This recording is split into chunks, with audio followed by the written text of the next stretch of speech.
The second part of our episode on Aksum, we're going to talk about how the introduction of Christianity impacted Aksum both internally and externally. So let's get to it right now. In the 4th century AD, Christianity became the official state religion under King Ezana. Ezana was a powerful military leader whose campaigns not only gave him a stronghold over the Aksum territories, but may have also been the reason behind the fall of the neighboring state of Meroe in modern-day Sudan. Regardless of whether or not Ezana gave the final blow to the Sudanese Empire, he was respected and feared enough by the Aksumite nobility that they quickly followed the king's step and converted to Christianity as well. Ezana had Christian crosses minted on his coinage, making them one of the earliest coins to have Christian iconography, if not the earliest, as some historians argue. Regardless, it was later in the 5th century, and with the coming of the so-called Nine Saints, monks from the Eastern Roman Empire, that Christianity went beyond the nobility and aristocracy and spread to the majority of Aksumites. Although Christianity was a foreign religion to Aksum, it quickly became Aksumized. First, the Aksumization started with the translation of the Bible into Ge'ez or Ethiopic, which started during the time of Ezana but was completed during the 5th to 7th century. The translations include chapters such as the Book of Enoch, which is considered apocryphal by other Christian traditions.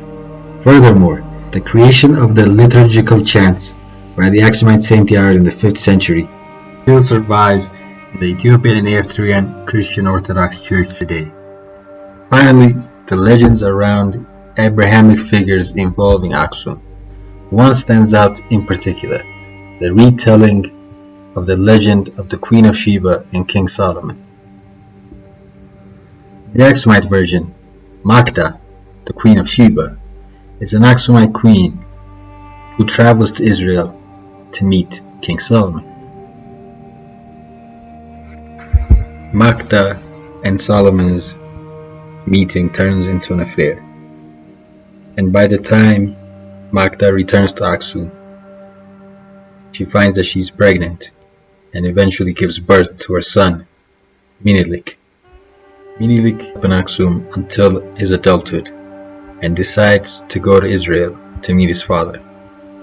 Upon his arrival, Solomon openly greets his long-lost firstborn son and makes him heir to the throne. However, the other Israelites in Solomon's court are not pleased by the arrival of Minilik and push Solomon to send his son back to Aksum. Solomon agrees, but under two conditions.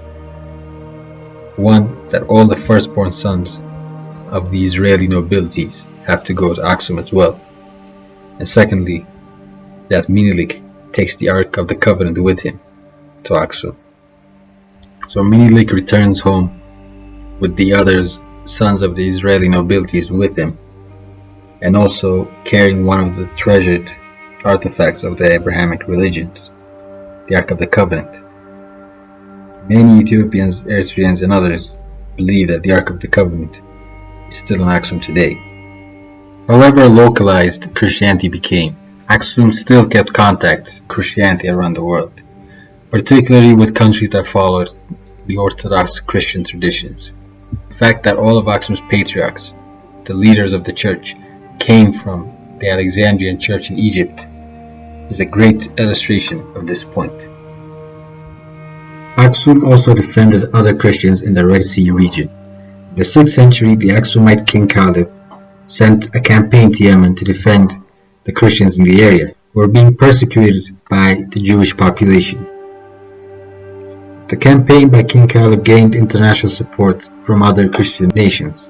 Emperor Justinian, ruler of the Eastern Roman Empire, sent ambassadors to King Caleb offering military support. King Caleb crosses the Red Sea and successfully occupies the Himyar, a Christian Jewish region of Yemen, and puts an end to Christian persecution. Although Caleb's occupation in Yemen appears to be an Aksumite success, it also triggers events that lead to Aksum's downfall. However, that is a story for the next and final episode of the Aksumite Empire.